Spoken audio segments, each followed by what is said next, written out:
Hey Chuck, hey Ian. Oh, looks like we have a couple other folks coming on.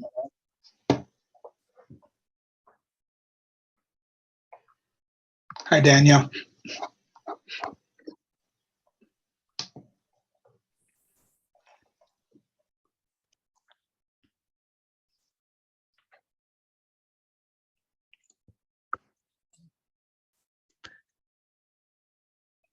All right, welcome everyone. So we'll give folks a couple more minutes to join in here, and then we'll dive into the agenda.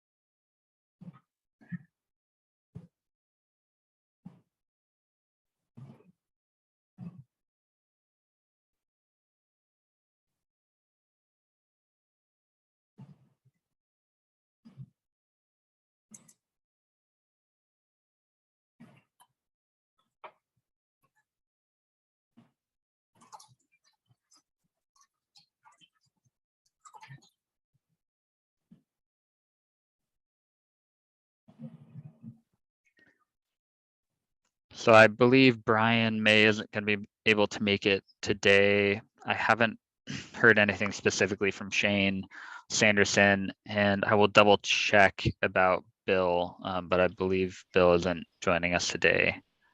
Yeah, Bill will not be on today. He had to attend a funeral. Okay, thank you, Ian. So we'll give Shane just another moment and then we'll dive in.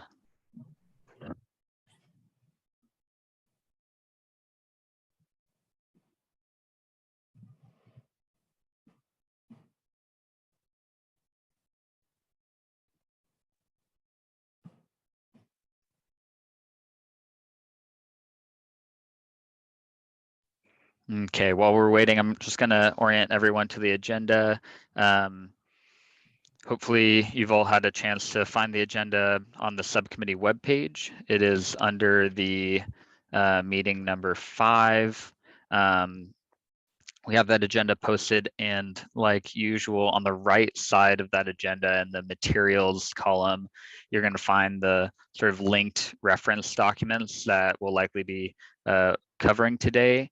With the exception of one, I wanted to point out that Paul Neatfeld sent in a sort of draft report that the subcommittee will be kind of working on, and Paul and Ginger, one of the agenda items today is they're going to guide us through that essentially. And we didn't have a chance to get that on the agenda, so I just wanted to point out that is under the additional references and resources section on the subcommittee webpage, titled Neatfeld 12/2/22 Subcommittee A1 Report Initial Draft.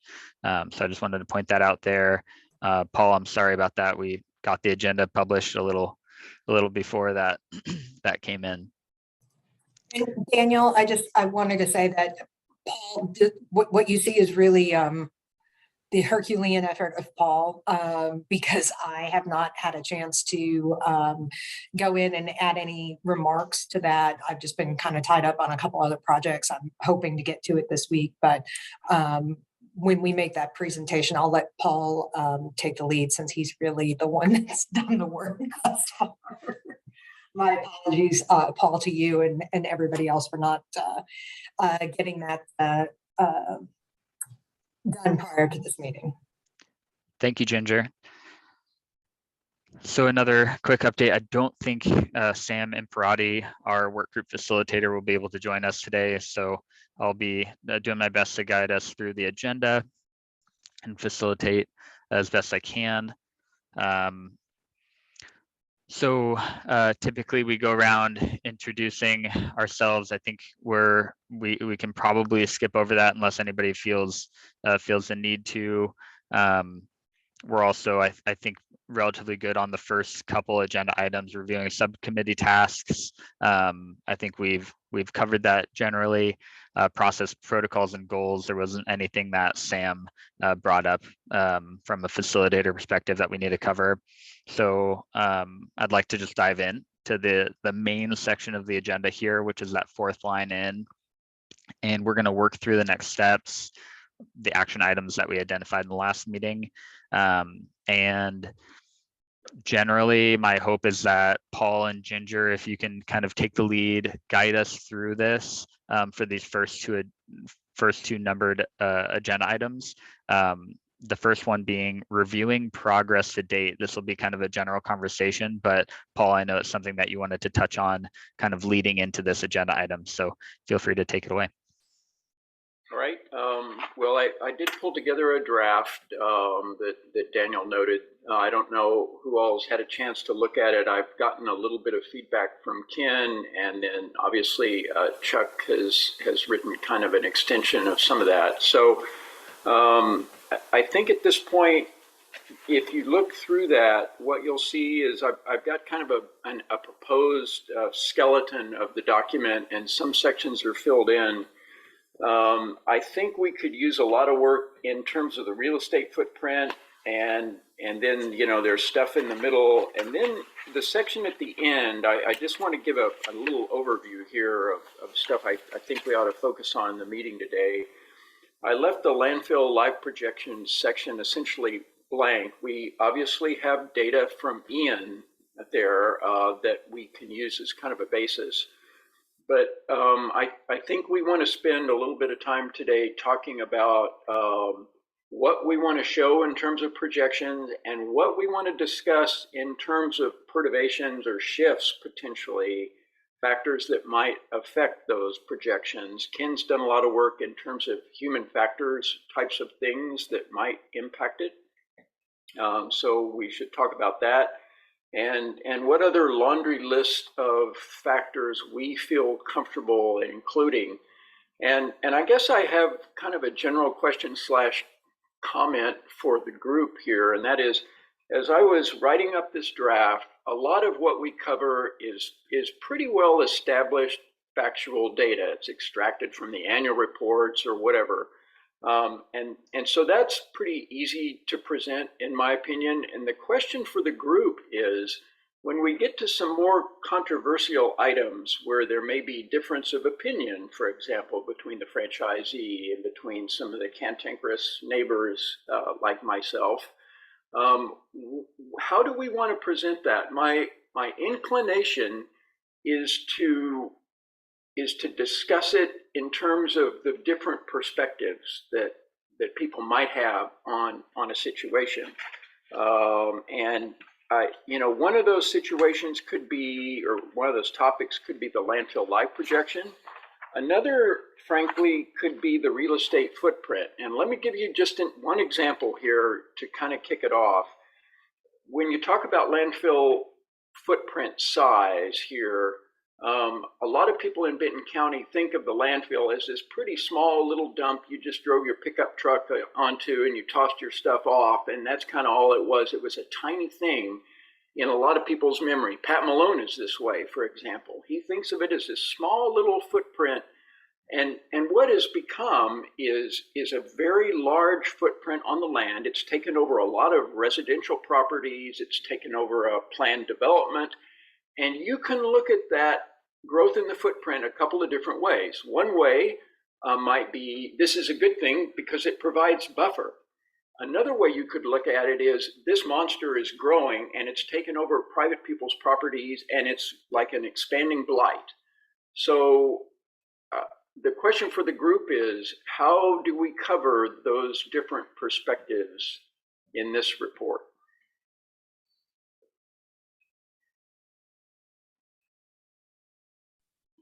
Yeah, Chuck.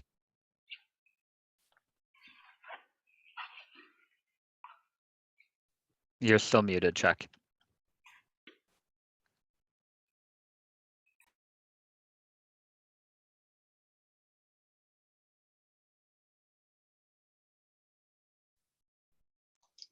Sorry, too many buttons to put some time. Well, like the old saying goes, beauty is in the eye of the beholder. Let me start from a different analogy. When I was living up in Washington County, it was exclusive farm use, but there's always exclusions to it, like a golf course.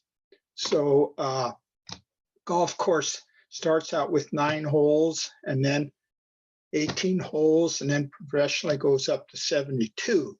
So if you're a farmer, you say that's a blight, but I think what we need to say, it's a resource, but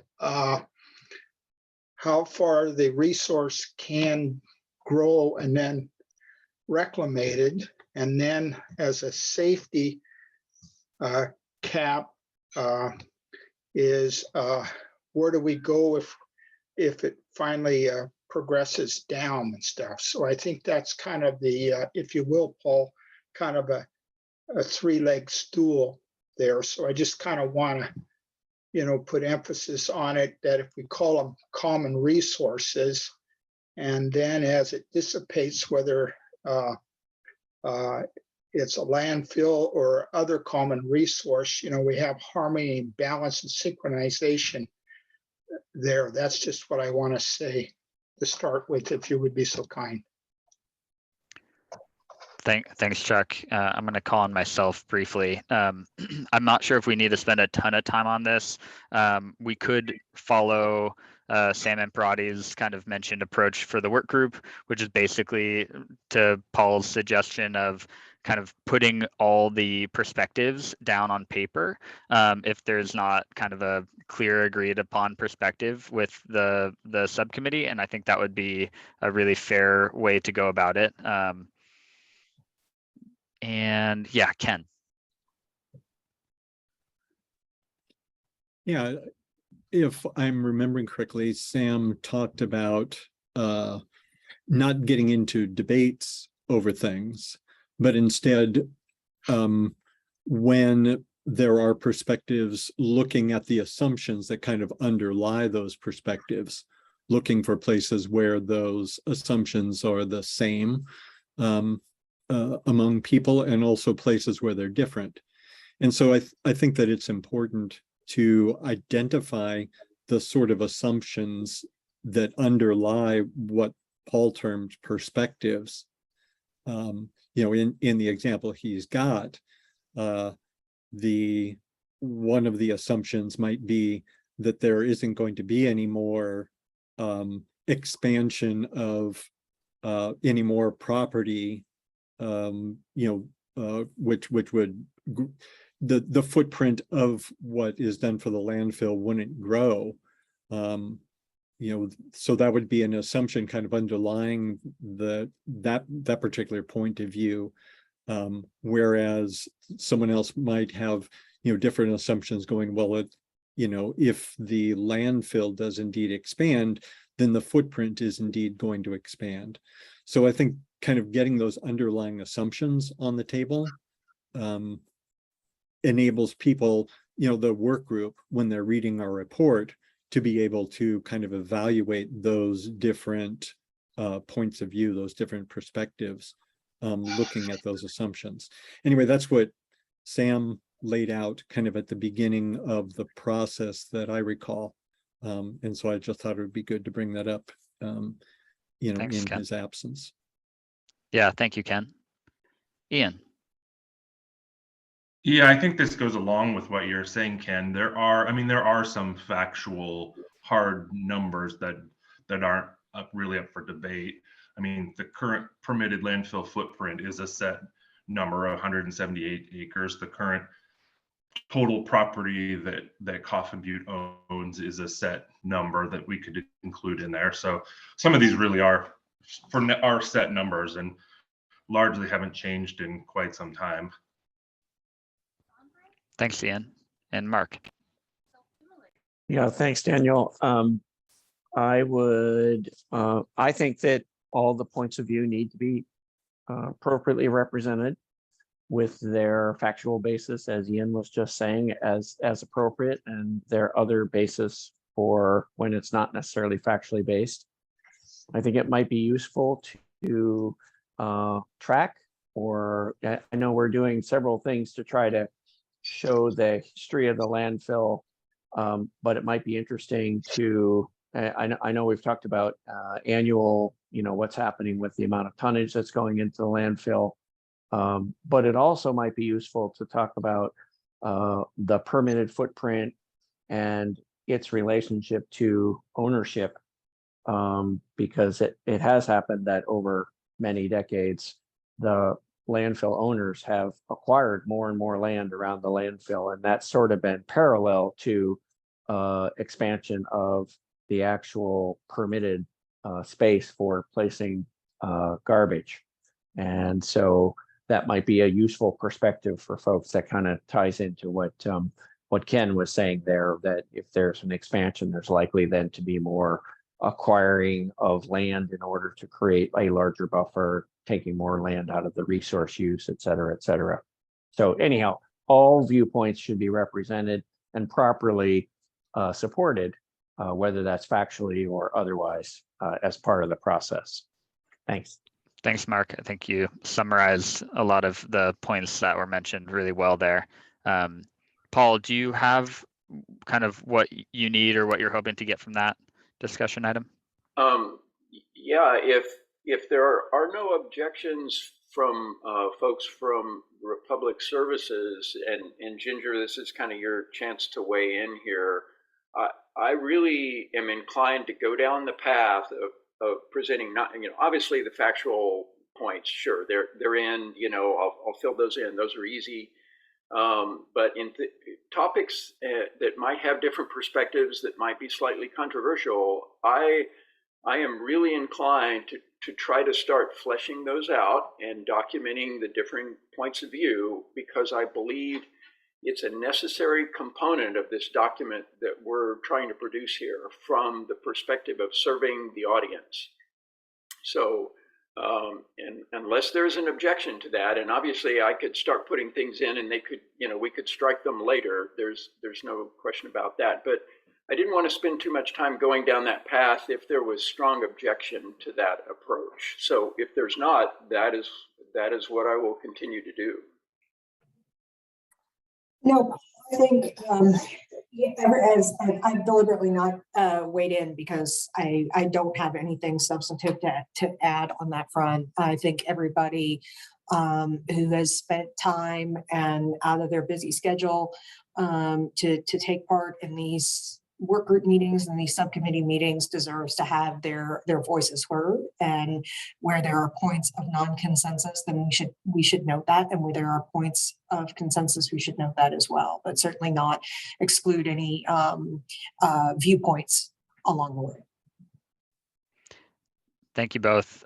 So before we dive in, I just want to also kind of help us frame that capturing viewpoints is a really important piece of this, but we also just want to make sure that we're still working within the scope of the charge, obviously, as opposed to going outside the charge, treating this as more of general commentary on how we feel about each of these items. Let's just try to keep it within the scope of the charge, and I think, to Mark's earlier point, I think kind of capturing perspectives, having a basis for kind of why those perspectives are and what they're rooted in fact-wise, I think that would be a really helpful way to go about this. Also, we have a fair amount of items that are essentially, here's the big question, here's the deliverable. And we've been talking a lot about what deliverable do we sort of agree on satisfies that question. For example, the footprint of the landfill we talked about, maybe the deliverable could be images of how the landfill footprint had changed, right? I think a good opportunity here is figuring out what that deliverable is and what the needs are for each person to satisfy that. And then having that in the report, basically, one person wanted a table that showed the tax lots, one person wanted a kind of a visual representation of the growth, things like that. I think that could be another good way to think about it. What's the question and what do we think should be the deliverable there? Paul, or I guess Paul and Ginger, our next agenda item here is essentially presenting the report progress. We can walk through the report that you put together if that's kind of the approach that you'd like, and I'm happy to share it on my screen if you'd like. Yeah, that sounds good, Daniel. I think we should just dive into it and we'll see where the conversation leads. There's obviously some areas that could use a lot of fleshing out here, so let's just hit it.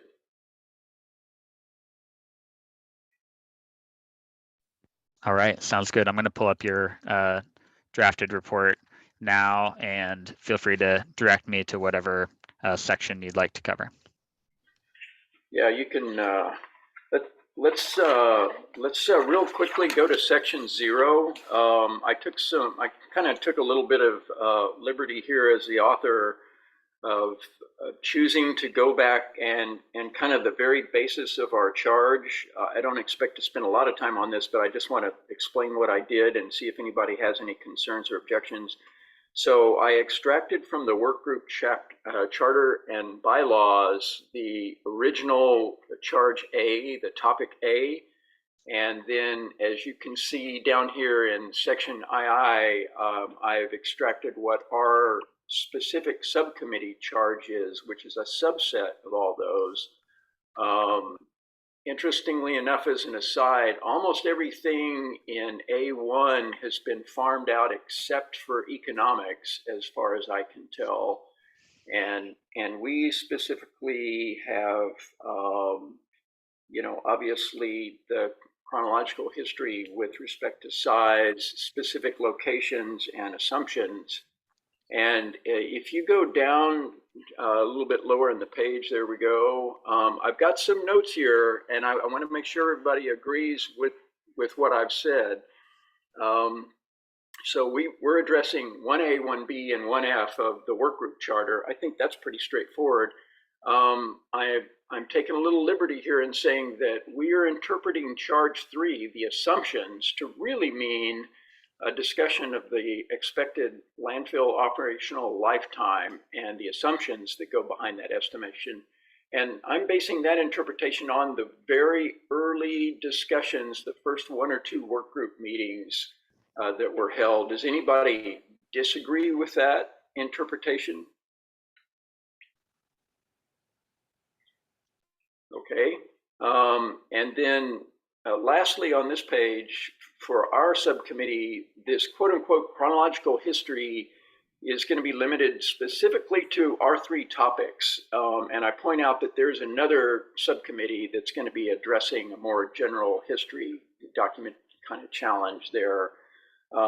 But since they focused on chronological history so keenly in this development common understandings, what I'm expecting to do here, and you'll see this in the document, is for each of our 3 charges kind of incorporate history into that discussion, because I always picture the audience for this document as like our commissioners or other county officials, and I think the history, the historical context is really important for what we're doing here.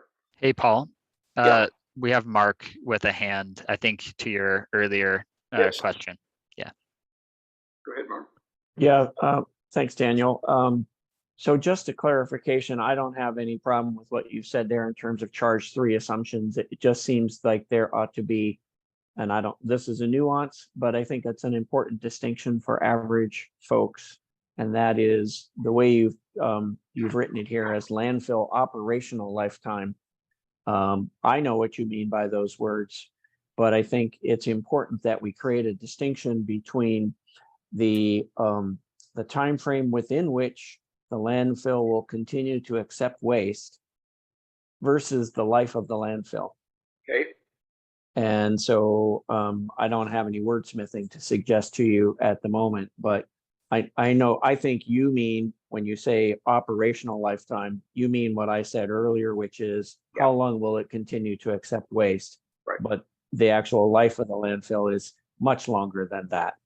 Okay. So if and we're not talking about that as part of this charge. Right. In other words, we're not going to predict how long the landfill will be, any of those sorts of things, but just to create that, to make sure that that's explicitly clear. Okay, thanks. That's a good point. Yeah, I did obviously mean how long it will continue to accept waste, because Yes. I think that's what our commissioners and other governmental officials that might read this are really primarily worried about in terms of when will it close. So, okay, got it. Any other questions on that page or comments? We have Chuck with his hand. Okay, Chuck.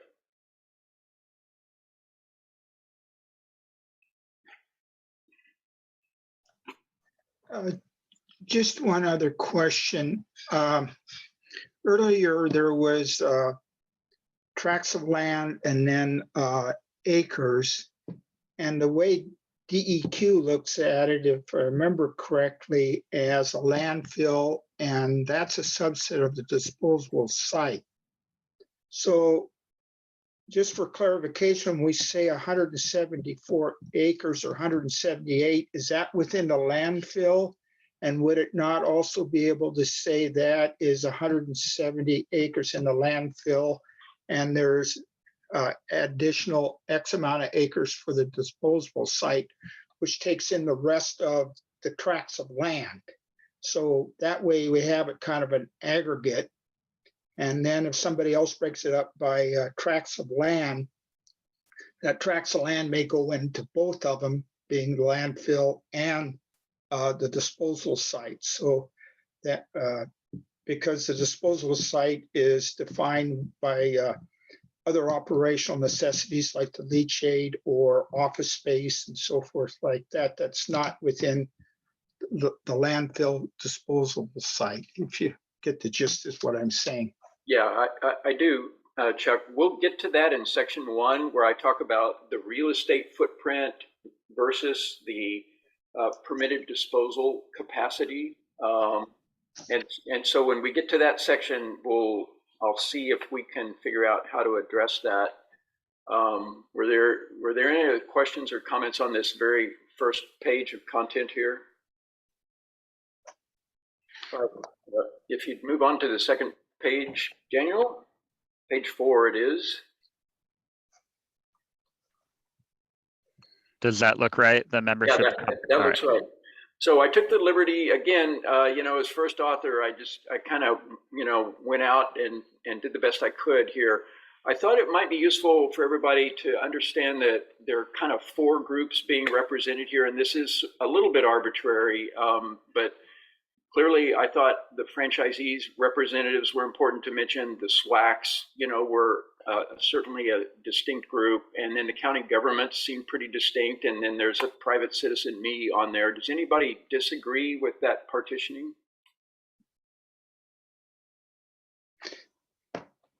Okay. And then Daniel, your function chair. Sorry, we have Chuck with his hand. Okay.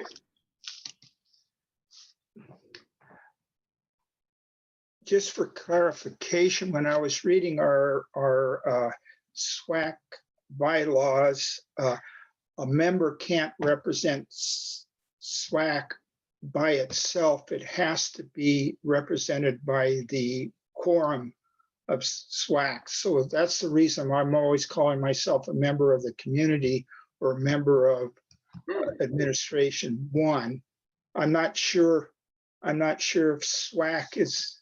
And then we have ambassadors that are really the SWAC members. So I just didn't want to have some confusion by identifying us as SWAC members only.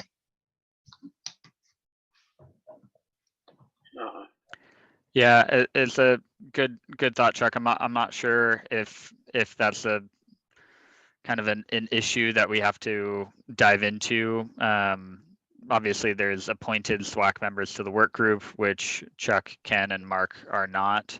But you're all members of SWAC. At this point, you're not kind of representing SWAC necessarily. Like SWAC isn't sending you into this subcommittee to kind of represent the group. So I'm not sure, but I'm not entirely sure it needs to make a distinction. SWAC members are also members of the public and community members. So I think kind of either way is fine. But if there is an opportunity where sort of SWAC buy-in needs to be represented, I think that's a different discussion that needs to happen. But until then, I'm not sure if there's a reason for that distinction right now. So Chuck, do you propose that I just take this out and just call you guys, members of the community?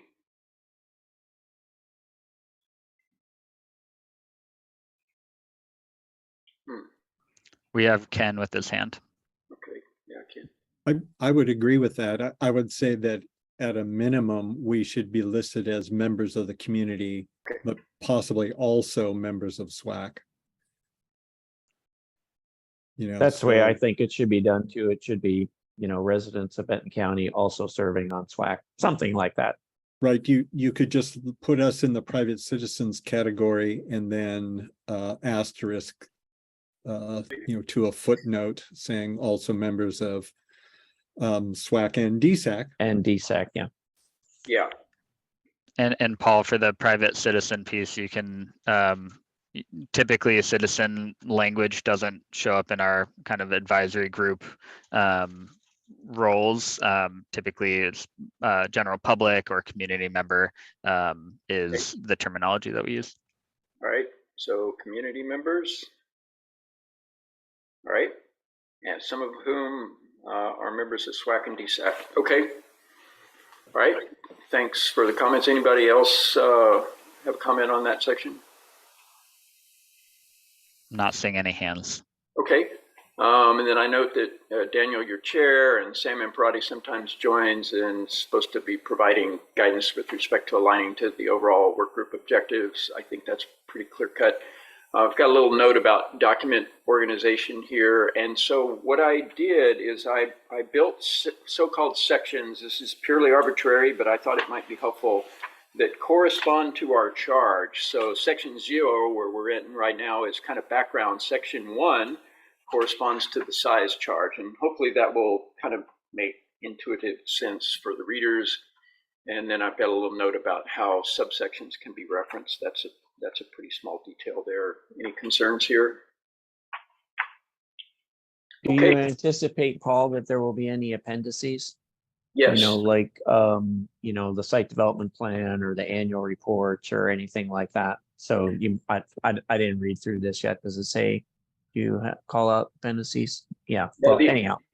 The only appendix I have defined so far is the table of landfill intake data that Bill Broman and I have essentially agreed on, extracted from the annual report. So I do expect there will be some appendices here for the interested reader or folks that want to cross-check detail. Okay. All right, we got a thumbs up from Mark. All right, on to landfill size. Page 5 after these many minutes. Okay, so this is where the meat of this thing really starts. And so my first question, what I tried to do is put in red italics, hopefully pretty noticeable type, questions that I had as I was doing this. And so the overall question for this section is, in addition to the topics that I've listed, are there any other things that we should be covering here? And so keep that in mind as we go through. So first of all, in terms of the physical real estate footprint, I thought some data on the history here would be good. And so this gets back to Daniel's point earlier of saying, maybe we can reach a consensus on what this should be. Should it be a little narrative like this thing is? Should it be a table? Should it be a set of pictures? Should it be, one or more of those things? What could best convey? And I think what at least the commissioners were hoping for here was a sense of the progression of the landfill. What was it back in 1970, whatever? What was it in 2000? What is it now in terms of the overall footprint of the landfill? And again, Chuck, to your point, we will deal with the permitted capacity, the actual active disposal area separately. This is the overall real estate owned by the franchisee or BLI. Yeah, we have a sorry, go for it.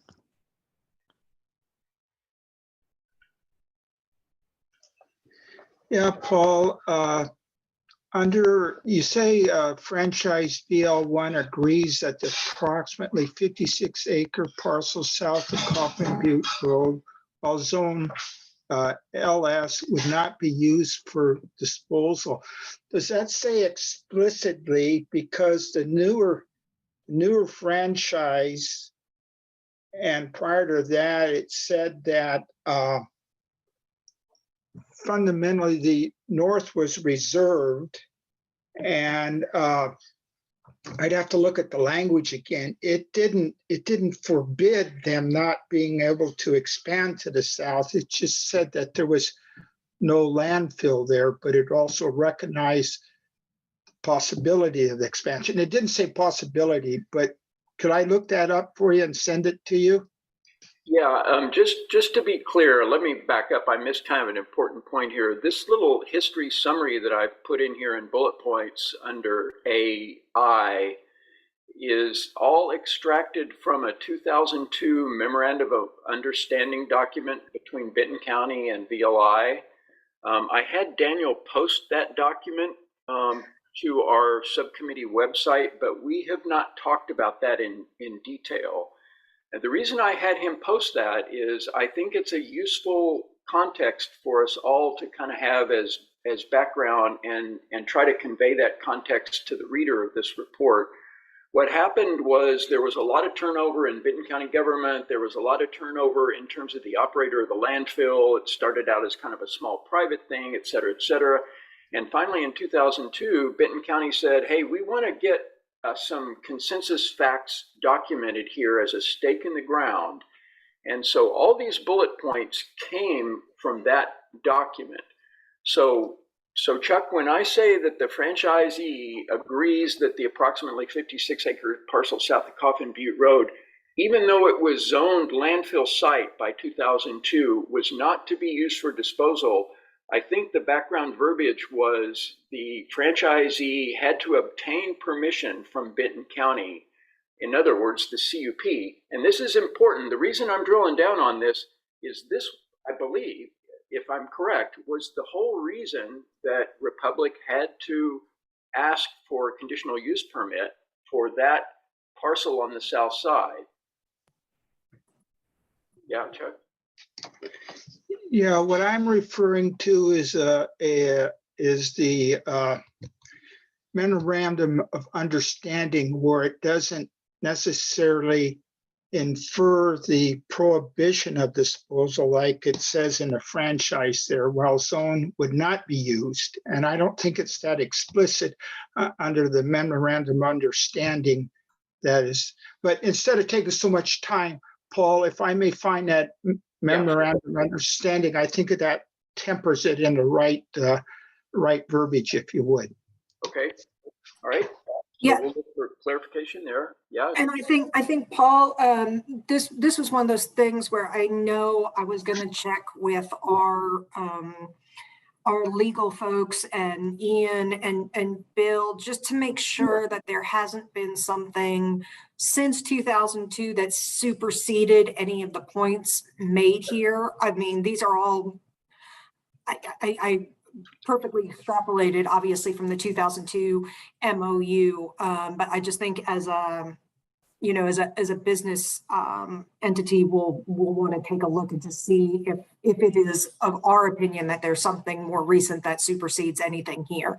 I don't know the answer to that yet, and you know, once I do some investigative work on that, obviously I'd bring that back to the group and, you know, put that out there for everybody to comment on.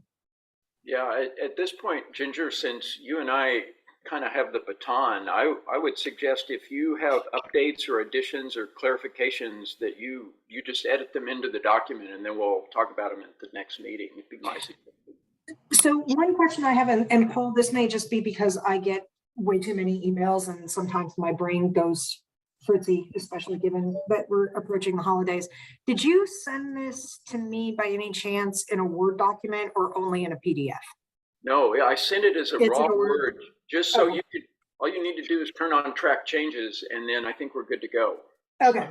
I read it, but I couldn't remember if it was in Word or not. And so thank you. I will hold that back up and just use normally, that.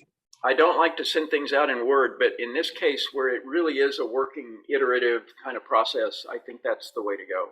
If does that sound okay to you? Yeah, no, that's perfect. Thank you. Okay.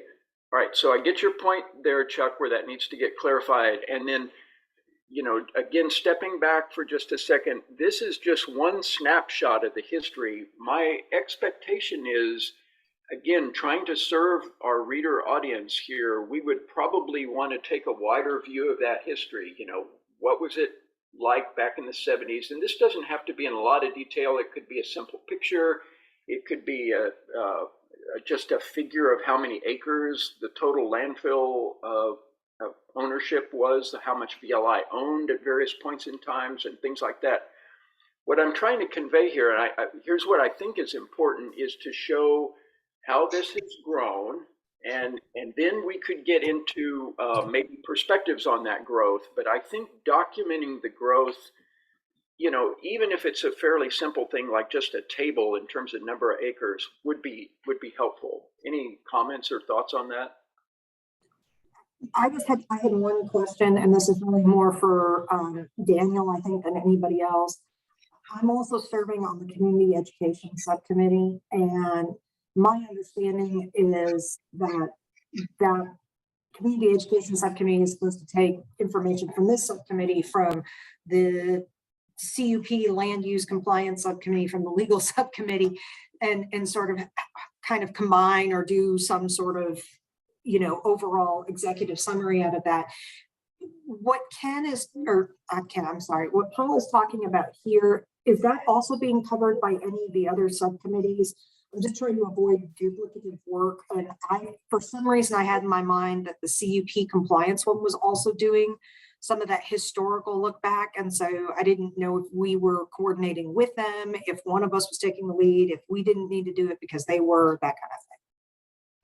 Yeah, thanks, Ginger. Just briefly, before we get to Mark's hand, you're right. This subcommittee E1 is going to be covering history, and I think it's a broader look at history. I think each individual subcommittee is also focused on history relevant to their charge. So I think a section like this makes sense to have, you know, what is this group interested in historically to build up to this report? What's needed? What do we need to know about the history to get to where we need to go? But each subcommittee is going to cover a little bit of history, while this charge for E1, my understanding is that it'll be a broader look, probably encompassing each subcommittee's kind of approach and kind of needed information as it relates to the larger history around solid waste.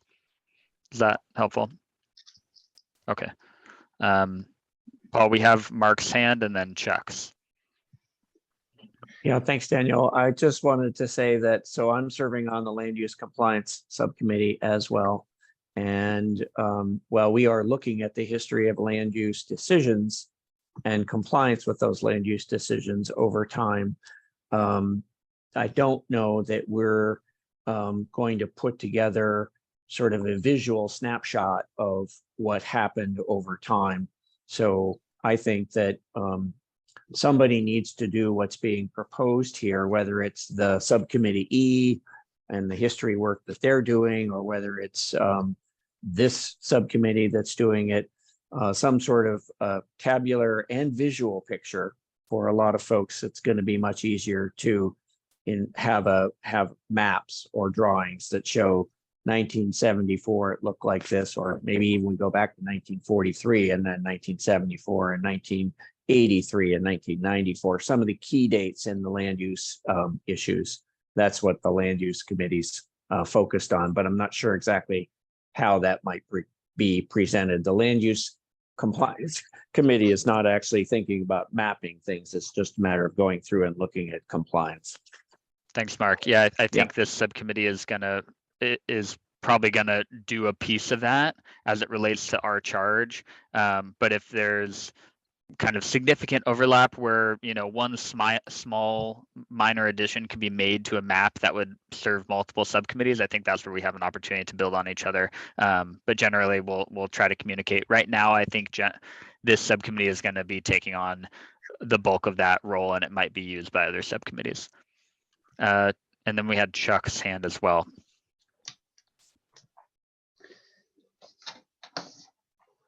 Yeah, thank you. I understand maps convey one thing and verbiage convey another thing. I I'm just a little sensitive on the history when the members of the committee first read that franchise where it says 56 acres is not to be used for disposal, sears it on their mind. So no matter how it's changed later, they will come back to that. So I want, and then in the legal sense with the legal committee, what was agreed to back in time is renewed with the new contract. So if it's not brought, the terms and conditions of the older contract, if they're not brought forward, they don't act as a precedent. They start with the new contract according to the county commissioners. So if we want to put that statement in there, I think we need a while statement. While today it is this. That's what I'm kind of sensitive about. To give readers a history perspective, but what is agreed to as today too, so there's balance to it. Paul, do you mind if I jump in with a suggestion? No, go right ahead. I think with timeline things, it's really helpful to format it as much of a timeline format as possible. So for instance, the first couple bullet points you have 1974, 1983. I think this third one that Chuck is talking about could easily have a 2002 in front of it. Just give us a sense of this is a snapshot kind of perspective. I think that might help with the confusion here. Beyond that, I had a suggestion for your kind of footprint over time and landfill property over time piece. I think something that I kind of reading all of the kind of comments that came in around this, I think having a table with landfill property over time and sort of how that property is being used as it pertains to the footprint of landfill, whether it's active disposal or kind of buffer or whatever it is, as much kind of helpful information in a simplified way in a table as possible, as well as having kind of visual snapshots of the same exact information, but here's a map of the landfill footprint with property. One color would be active disposal, one color would be landfill zone that's not for active disposal, and have that over time. My sense is between the table and between those visual snapshots, there could be a really helpful kind of amount of information that would suit the needs of the group. But that was my suggestion, and I wanted to open it up to see if anybody had thoughts on that. We have Mark's hand too. Yeah, thanks, Daniel. I think that's a great suggestion. I think that'll work fine. I just wanted to, I have not looked at this 2002 MOU, but I do, having served on the land use compliance, this implied restriction, and it's you got to read through all the documents, but this limitation on the use of the parcel south of Coffin Butte Road began in 1983. So it's not a 2002 aha. It dates back to 1983 when actually the zone change took place to convert the property from forest conservation to landfill site. And at that time, the description of the use for the property south of Coffin Butte Road was for ancillary land use activities such as, and back in 1983, they were irrigating leachate and they were growing poplar trees and other sort of landscape screening trees. So that's what it dates back to is 1983. And I can pull that up if you want at some point, but I just wanted to make that point. Thanks, Mark. And Paul, Chuck has his hand up as well. Fire away, Chuck. Yeah, thank you, Daniel. Yeah, I think that is correct. If we could use a map with color, like you said, and that way explicitly we could put one color which represents the permitted landfill spaces, and then the other portion as a disposal. And the reason I keep referencing that under ORS is they define what a disposal site is and what a landfill site is. The landfill is explicitly permitted for solid waste, while the disposal site can be future, or it definitely is permitted use for leachate or other facilities that are not for solid waste disposal. Thanks, Chuck. I don't see any more hands, Paul, if you wanted to take it away here. Yeah, okay, so just a couple of comments. First of all, Chuck, if you want to read ahead in the document that I sent you guys to figure 6, you will see sort of a color-coded map there. This is from, I believe, circa 1983 or shortly thereafter. And also Ian's maps tend to have color coding as well. So I definitely endorse the approach of color coding the sections of kind of buffer land, active disposal, and then, a landfill site, but not to be used for disposal. So I do expect to carry that forward. And then finally, Daniel, so if I'm understanding correctly, you're proposing we have a timeline, which sounds like a good idea, and then a table with notations having to do with the categories that were implemented at the time, and then maybe some snapshots of the footprint. So all those sound good. My question for you is, do you have any data that we can use in any of those forms, either a timeline or, data that would go into the table or images in terms of the figures of the footprint that we could use here? Yeah, so you've all seen a very robust timeline that we put together that encompasses all of this and much, much, much more. So I'm hesitant to bring in any timeline. I'd rather have the group guide what is needed. What information would you like to incorporate into this? Like what's the historical background that is needed to move this forward? I think that would be the best starting point. Certainly we have pretty much everything timeline wise that will likely go in here. I mean, the 2002 MOU has been incorporated in our timeline data for a long time.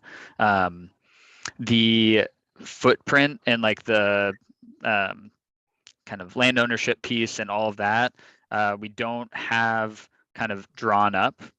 We have information that we can access certainly, and I can see what I can do about the kind of mapping piece if we did want to kind of create a few different snapshot maps of how those changes have occurred. I think that's something we can probably put together. So yeah, but in terms of the timeline piece, my big ask would be for this group to kind of guide what makes it into that timeline, so that way we can narrow the scope to only the things that are most relevant and help the discussion progress. I guess my suggestion would be maybe extract from your master timeline for this section just the real estate footprint information. It's pretty straightforward. How many acres total, how many acres for disposal, and things like that, and just kind of plot a few data points or several data points over history, whatever history we think is valid. To Mark's point, we could go back pretty far. I mean, this thing started back in the 40s, right? I think, 1 or 2 data points of ancient history would be useful in just providing context. And I'll tell you why I think that. From my perspective as a resident, a neighbor of the landfill, again, it started out small and it's grown a lot. And I think a lot of people don't realize how much it's grown. And I'd like to show that in this timeline. Yeah, Chuck. Hi, Paul. I know on those maps, especially the one that Ian did there, he shows all the cells. And then from 1940, it shows what 1940 is. What I was hoping for is just consistency in maps. If we could just use like the one map, even though it shows everything today with the cell on it, just highlight 1940, that cell, and then that would meet the progression then where that one turns off and something comes up in the 70s and 80s. That way we've got the same base map, but we're just highlighting things from a historical content forward. And that gets community members just acclimated to one map instead of a whole bunch of them trying to sort through, Yeah. if you agree. Yeah, it sounds like a great idea. So I, at this point, we're burning up a lot of time on this section. What I'd propose is I'll work with Daniel to try to start accumulating the data, extracting some stuff from the timeline. I'll put it in the doc and we can talk about it next meeting. And in terms of the map, I think I'll start with the superset as Chuck suggests, which is the footprint today. And then we can take from that and show, what it was 20, 30, whatever years ago, and maybe just a few data points there would fill this in. Does that sound okay? Seeing a couple thumbs up. Okay. And that works. Go ahead. I said, yes, that works. Okay, good. Thanks, Ginger.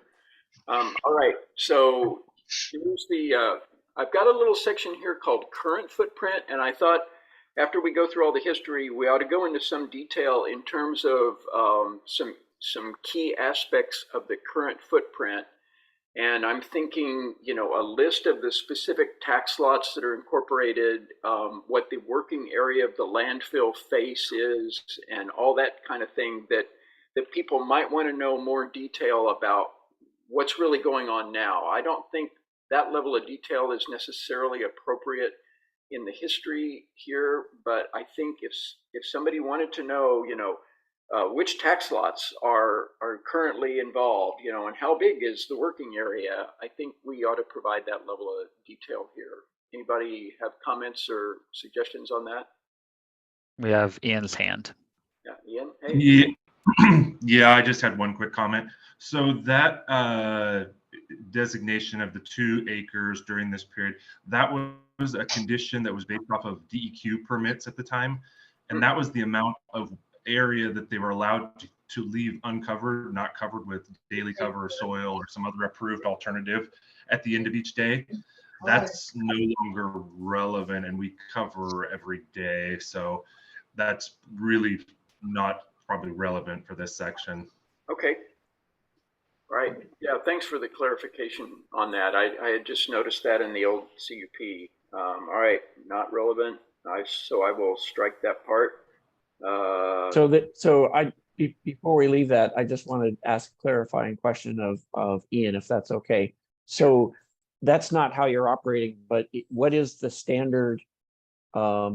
I haven't looked at the solid waste permit. Does the solid waste permit still specify that you can have up to 2 acres, or has it been changed in the permit as well?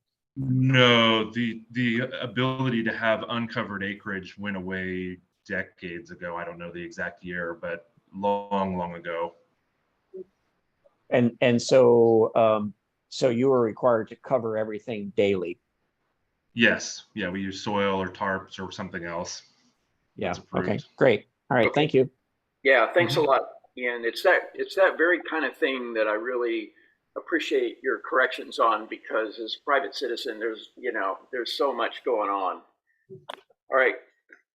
Anything else on this section in terms of input? If people have suggestions about data that should go in here, just send them to me and I'll put them in the document if you want. I'm certainly open to input on this, or you can edit the document directly yourself, but I don't mind serving as kind of a funnel point for information for things like this. Thanks, Paul. And we have just a quick time check. We have about 15 minutes before we have to move on. Okay, permitted disposal capacity. The idea here is maybe just a little table of, how much of total capacity is permitted at any given time. If anybody has data, help fill this out. I don't think there's a lot of argument about the 2021 number that was extracted right from the Coffin Butte annual report. I do think it might be useful if there are some earlier data points to show the history here. But on the other hand, I wasn't planning on spending a lot of time on it. Any comments on this? I think we have a 2011 site development plan. data that we can point to here if it's helpful to add another one in between 2003 and 2021. And Ian, correct me if I'm wrong, but I'm pretty sure there's another kind of total capacity yardage that we can add. Yeah, there should be one from around 2010, 2011. All right. And it does seem that it would be useful if we can determine it, how we jumped from 18 million to 35 million, and when that might have occurred. Obviously, there had to be some sort of process, either a permit from DEQ or something, unless I'm missing something, because this is permitted capacity. So there had to be something in between 83 and 2000, or 95 and 2003 to get to 35 million. Yeah, and I'm not sure where the 18. I've never seen that number before, but I don't have a lot of documents from back then. I know in the early 2000s, and they talk about a little bit in that section, is the West and East Triangle. There was a couple CUPs for a couple small or triangular areas that they were kind of like a inside corner on the landfill, and so it filled out those corners, so it made it a lot more efficient use with not much acreage change. So I know that's probably part of it, but I don't know. I don't have the history on that jump between 95 and 2003. Yeah, my understanding is the big jump was probably cell 6, because back in 95, they had not yet planned out cell 6. It hadn't been designed, essentially. And so I think that was the big delta, but we can go back and verify that, Mark. That's definitely something we want agreement on, because that's a huge jump.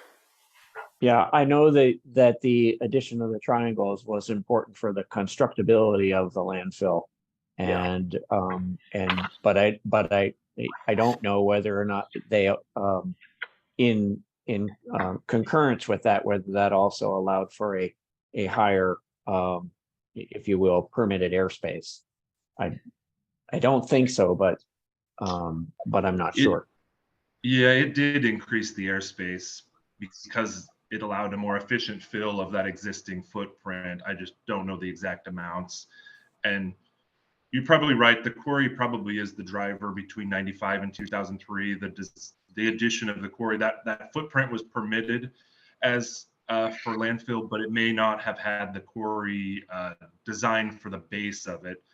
So that base grades drive a lot of your airspace numbers, because if you excavate out of the quarry, there's a lot more room than if it was some other type of slope underneath. So I guess in essence, we're just trying to make sure that Paul's notes on this 2003 line sort of adequately identifies that jump. It sounds like that's going to be correct, but maybe offline we can all kind of take a look at that and see if we have anything to add. Please. We have Chuck's hand as well.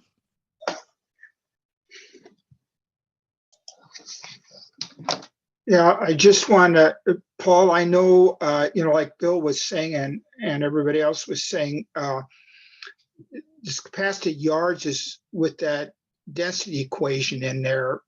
I appreciate what, when you took the intake. So I went through all the reports to kind of equate what the density was. And in the prior years, it was down 85%, 90%, were in the later teens here, it's almost going up to 1%. What I'm saying is there's, with the lower density, there's more capacity that goes into it and so forth. It's kind of like what I did was a ton of feathers and ton of brick. There's a density there that gives the fluff, if you will. Yeah, but I wanted to be careful here, Chuck, and I think it's important to note this, that the permitted capacity is in cubic yards, and that really is what's permitted and constructible and essentially documented with DEQ based on the site development plan. And then within that volume, the guys running the landfill, like Ian, will try to pack as much density into that volume as they can. But what's really a good metric of the size of the landfill is the permitted space in terms of cubic yards, the volume. Thanks, Paul. Yeah, I would just do a quick plug here. I agree. I think speaking about it in terms of cubic yards, until we talk about how that translates to the remaining lifespan, I think sort of consolidating that conversation into one section is going to be more helpful for the reader than sort of having that lifespan discussion throughout the document, if that makes sense. Talking about capacity in one way throughout could be helpful. Yeah, that's my intent. Okay, Daniel, if we could move on to the next page. I liked your capacity utilization plot, and I'm looking for the folks from Republic to see if anybody has any concerns about this. Let me tell you where I'm going, because one of the things I'd like to note, and this gets back to the perspectives conversation we had at the beginning, is one of the things I, as a neighbor, would like to point out is that about 44% roughly of the permitted capacity is still available. And I think, you know, whatever the mathematically the number comes out to be, I would absolutely state the factual correct number here. But that is worth noting in this document, I think. Does anybody have an objection to that?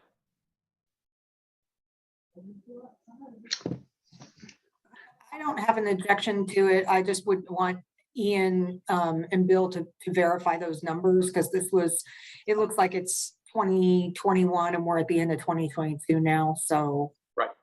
I just would need to confirm, have our engineers confirm the accuracy. Yeah, I would just add, if it's pulled from the annual report, I would be comfortable with it. The only thing we could add is that we do have the projection through the end of 2022. All right. That could be added if desired. Yeah, these were pulled from annual. Helpful here. Sorry, Daniel. Oh, no, sorry, Paul. I was just confirming that they were pulled from the annual reports. We put this together, and I also wanted a confirmation that we can go out to 2014. If we need more data, we can, but 2014 is kind of what we had easily handy, already graphed, but we can add more detail or more time if needed. Ken? Yeah, I'm just wondering if this would be a good place to put in a third line having to do with kind of available airspace.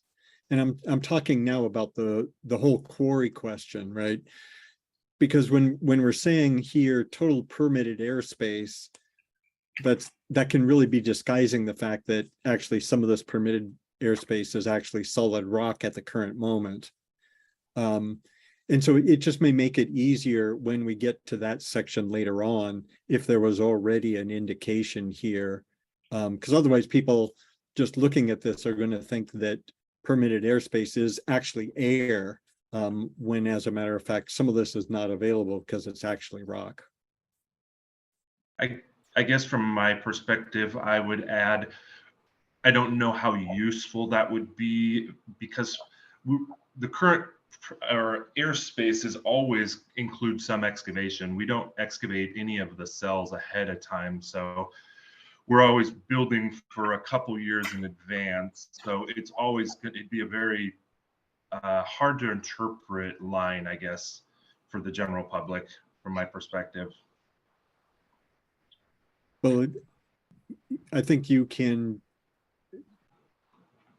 define what available airspace is, because I'm aware that there's always excavation involved, but there is an issue coming up, in this document having to do with the difficulty of actually excavating to the total permitted airspace. So there's a difference between moving some dirt, and moving, 8 million tons of rock or whatever. Just in terms of the sheer volume and the effort involved. I agree that I'm not sure exactly how you represent that, but this would be an opportunity to kind of do some communicating, because we're going to need that communicating later on, would be my point. Yeah, Ken, let's see if we move down to the next section here, if this kind of addresses or could be used to address what you're talking about. And that is in III, I'm proposing that we here might want to talk about the near-term capacity issue, what I always call the quarry problem, in terms of, do we want to kind of drill down, so to speak, on this and state what the problem is, state the fact that some of this permitted airspace is not yet quarried out and things like that. My inclination is, I think we should drill down to that level of detail. Comments? I would agree. I think to Ken's point, kind of just addressing what airspace means, I think is helpful for the reader and for understanding, and then calling out that includes this quarry kind of piece that will be discussed further in the document. I think that would make sense for the flow of information here, but that's just my 2 cents. Yeah, I would agree. I think this is probably the best place to put it.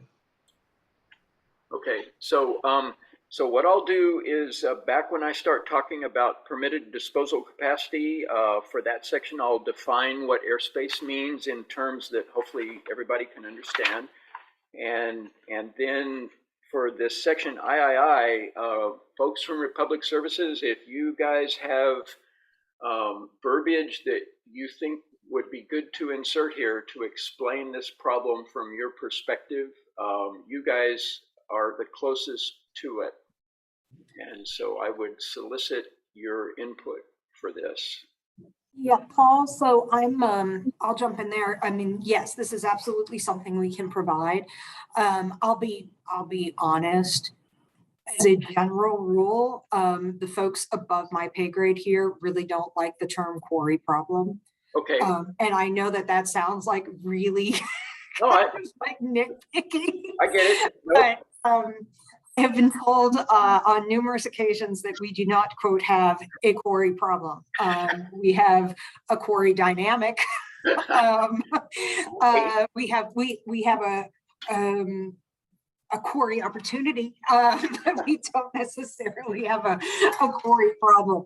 Okay. But yes, we can definitely, I think, put something in here as a starting point, and then get to the point where everybody's comfortable with whatever verbiage we ultimately land on. That shouldn't be an issue. Yeah, I just think a good detailed explanation of this, a careful one, is appropriate, because this is driving so much of why we're all here. So, I would look to you guys for input on this, and then we can all review it. Chuck. So we'll just say, a cautionary minute here.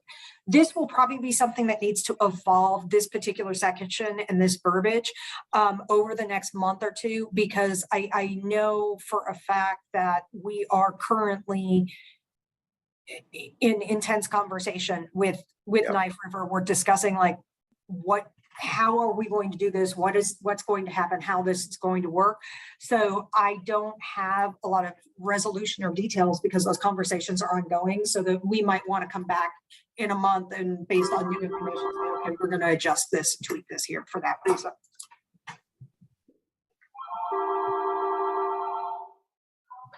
We have Chuck's hand.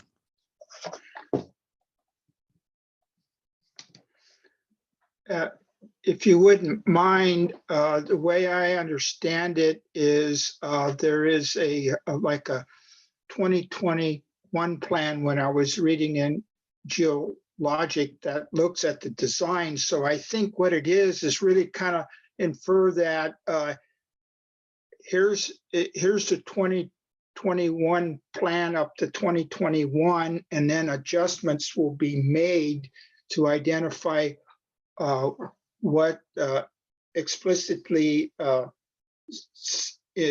capacity will be in cell 6. So when I was going through all the annual stuff, there looked like a lot more capacity, but I know some of the military stuff moved into the landfill. I didn't know if that was adjusted with the aerials and so forth. So I got down to more capacity than then I put over on the right side what Geologic said for capacity there. So I think if we could just say, near term, say instead of quarry problems, say 2020 research plan up to this point, where then we can reconcile everything going into 2022 when Bill has time and everybody else to look at that cell. It's just like a end of the month report. You stop there, you got accruals and so forth is to get into bookkeeping, but I just need a definitive answer where you can bring everybody up from the past to the present to 2021 and then move into the future, the path forward, something like that instead of a problem, a solution. I wanted to briefly jump in here with a time check. We've hit our allotted time for this discussion, but Paul, if you have any kind of closing items before we dive into action items and next steps or a transition there. Yeah, so all I'd ask is, as time allows for everybody, if you could please just, read through the rest of what I've submitted in this draft and provide me with feedback. I'd be glad to take that and try to iterate this document forward. And obviously, Ginger, edits from you, I would certainly appreciate the oversight from our public services so that we don't get out of sync here. Thank you very much. Thank you, Paul. We're seeing a thumbs up from Mark. I'm going to briefly double check the agenda here. Quickly, I wanted to double check. We had this query questions / updates for Republic Services. I know Ginger just mentioned that there aren't a lot of updates. I just wanted to confirm if there's any other information that we should be considering here from either Ginger or Ian. No, there's no updates at this point. It's something we're actively working on with Knife River, and like Ginger said, hopefully in a few weeks to a month, we'll have a little more information. Thank you, Ian. And Ginger? Yeah, just echoing Ian's remarks. I mean, we're committed. We are committed to being transparent, about what's happening and where we're going. We don't have any solid information right now. We've got a lot of people talking and running scenarios and having conversations. And so as soon as something starts shaking loose, we'll let you know. Thank you. So if it's okay with the group, we'll leave this on the agenda and as sort of an action item for the coming meetings, just so we can come back to it, ask the questions, see what the updates are, and we'll keep coming back to it if that works for everyone. Okay, seeing thumbs up. Excellent. So this might fall back to Paul and Ginger, building on those next steps, action items. I just wanted to come back to, we already got the sort of homework requests to review this document that Paul put together. I have an additional sort of homework request component, and that's just to send any thoughts. If you have like any kind of lengthy notes or anything that for additions, subtractions, things like that, feel free to send them over to me. I can incorporate those into the Word document so that Paul doesn't have to have a huge list of all these people. It also helps the sort of public visual component of this, so it's all in one place. And then I will publish that to the subcommittee page. So feel free to send that over. We have another meeting in 1 week. So as soon as you can get it to me, the better, but I will be working on that leading all the way up to the meeting, just so we can have the latest and greatest kind of compilation of information for everyone to review in the next one. I see Mark's mic is off. Yeah, I just wanted to make sure I understood what you said. So as we are reviewing the draft that Paul and Ginger are putting together, as we get it, if we have thoughts or comments, we send them to you or send them to Paul? Yeah, if you can send them to me, I think that'd be best. You can copy the BCTT email as well, but for the sort of public comment piece of it, but just for the functionality of incorporating that into the document, send them to me and I'll get them added to the document so we can all work from one draft with all those sort of edits in there. Okay, so all right. I thought I heard Paul say to send them to him. I just Oh, I'm wanted to make sorry, sure. Paul. I don't want to step on your toes. No, I just volunteered to be the funnel for that, but Daniel, if you would be willing to do that, that is absolutely fine with me. Yeah, that sounds good. I think that's probably the most appropriate way to kind of compile the info. And Paul and Ginger, I'll just keep you in the loop with all the edits that I get and send you the latest kind of versions of that so you can build off of it. And Ken. Yeah, just quick check. So we're sending changes to you, Daniel, and we're CCing the subcommittee. Is that correct? You can CC the Benton County Talks Trash email, Oh, okay. but not the subcommittee. Great. That's it. Thanks. All right. So then diving into kind of additional next steps beyond the homework, I wanted to put something together. I'm assuming we're sort of going to build off of where we were today. Paul and Ginger, does that sound okay to essentially have you both on the agenda again, guide us through the rest of the document, kind of building on the comments that we received from the work group? Sorry, the subcommittee. Sure. Okay. And in that case, just double checking, is there any particular areas that you'd like to draw our attention to that might need particular attention in regards to information that we should be double checking, information that we should kind of come prepared to read and review? So I'm going to go, I've already got our folks working on, what I had highlighted, the 2002 MOU, and whether there's anything that supersedes any of those factors from our perspective.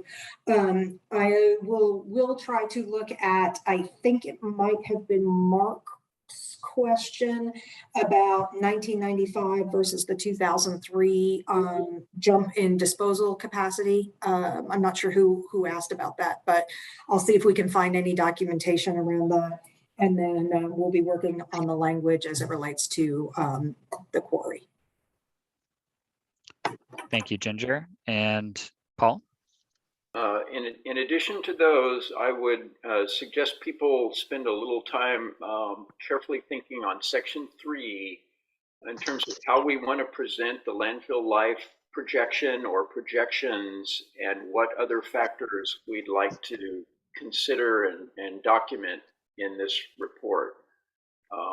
My personal sense is some sort of table or something, or even just one big stake in the ground, but then some real guidance on what perturbations there might be that could knock that prediction off track. Thank you, Paul. Any comments from the rest of the room? Do we have ideas for where we'd like to draw any attention, especially as it relates to this draft report? Not at the moment for me. All right, hearing none, feel free to send those ideas my way. I'll try to incorporate that into the agenda as best I can for the next meeting. I also wanted to kind of let everyone know ahead of each subcommittee, we're trying to basically dump all the emails from the public that we're receiving towards our general work group email address, Benton County Talks Trash at code@benton.or.us. We're putting all of those emails into the kind of next work groups meeting folder.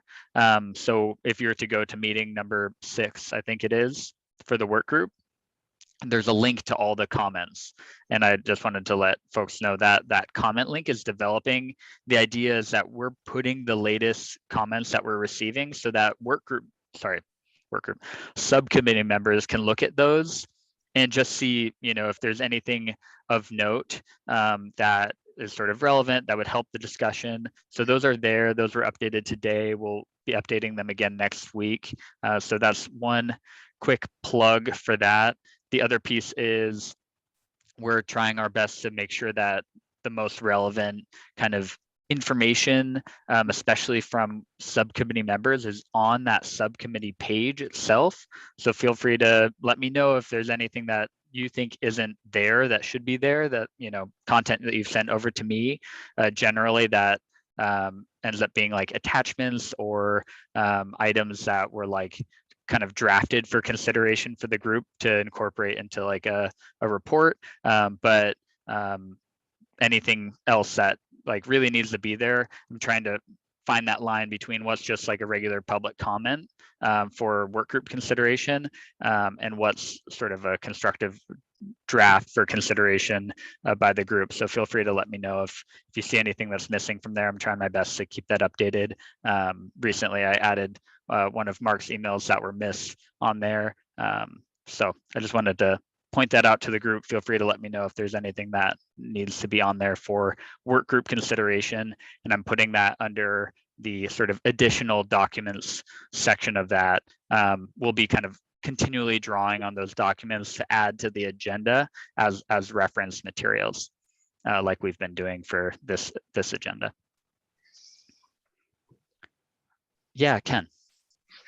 So just following up on one item, this is the item where I was referring to the EPA's greenhouse gas page for Coffin Butte, and it has a estimated capacity, and there is this number where it jumps, you know, 7.5 million or whatever in stated capacity, somewhere between the year 2016 to 2017.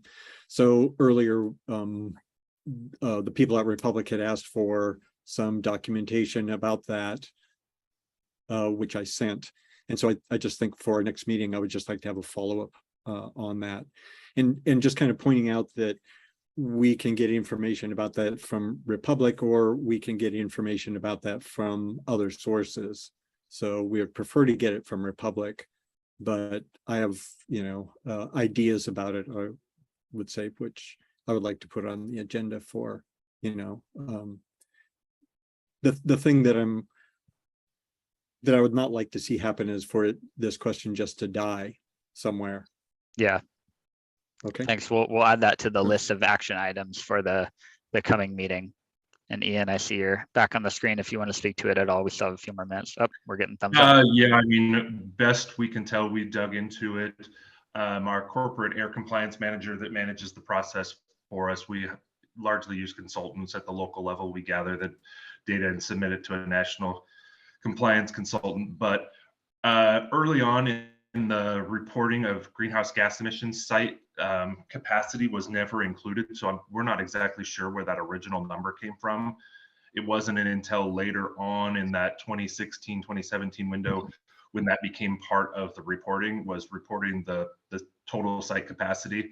But again, it's mainly informational, because what we report is what was generated or the estimated amounts from that previous year. So it really has no bearing on the overall reporting. It's just an informational piece that's included in the report. Okay, thanks, Ian. So I'll have that as an action item. Yeah, go for it, if Ken. I could get that in writing. So a response to my original email, that would be good. Because it's hard for me to kind of process what you're saying right now.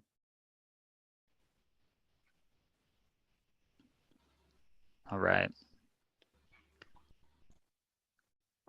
Okay, so in the last minute, anything else for the group? Yeah, Mark. No, I was just going to say thanks for facilitating. All right. Good to see everyone. Thank you, everyone.